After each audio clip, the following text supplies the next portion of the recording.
Hey friends, come with me to Dallas, Texas for New Year's. I have a friend who lives in San Antonio and he absolutely hates it there. So usually we meet up in Houston and we have us a blast, okay? But this time we decided to go check out Dallas. I started my trip by having rosé for breakfast at the airport. It was literally 8 a.m., but who cares? I flew Delta, and as always, I had a window seat, no Erykah Badu, and one thing about me, I'm always going to take my shoes off on the flight. I do not care.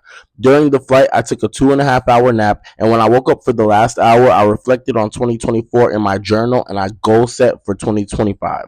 And before I knew it, I was in Dallas, baby. We stayed at the Lorenzo Hotel downtown, and y'all, it was so cute. I highly recommend this hotel if you're in Dallas. The carpet in the room had Hamlet's to be or not to be speech all over it, and I'm an undercover Shakespeare nerd, so I was standing. My friend met me at the hotel, and the first night was New Year's Eve.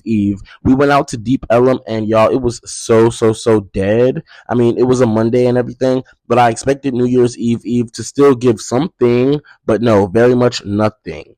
On day two, which was New Year's Eve, I met with my favorite aunt and we went to the African American Museum, but bitch, it was closed. Meanwhile, the website said it was only closed on New Year's Day. This is why black businesses fail. Anyway, we decided to go to the Dallas Contemporary Museum instead, and I'm not really a big contemporary art fan, but it was cute as a last minute pivot.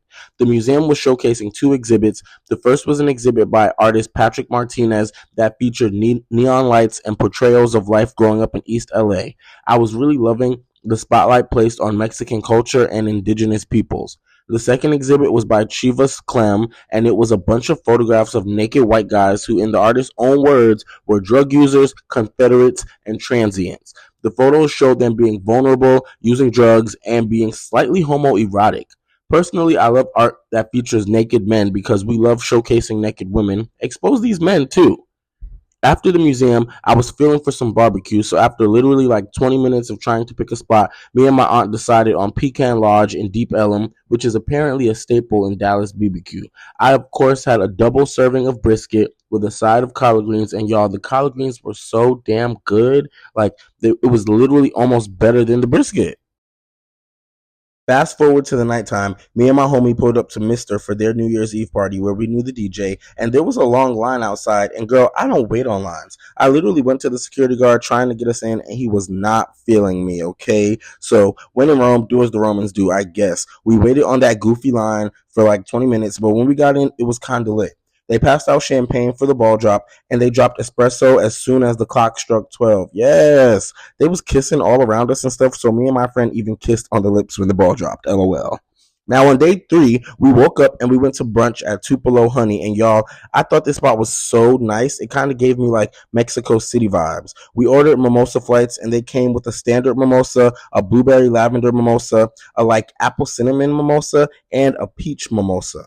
The blueberry one was so damn good. Like after I started tasting the blueberry one, I only wanted blueberry mimosas. I wished I had a whole carafe of blueberry mimosas.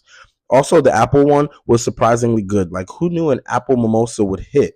Next, I stumbled upon this bakery and my sweet tooth was bumping, so I got me a cookies and cream cupcake, which was $6. And not for nothing, I've had better and cheaper cupcakes in LA. Then I went to the airport and I flew my ass back to LA. No shade, I am not in a rush to get back to Dallas. Houston, me, please.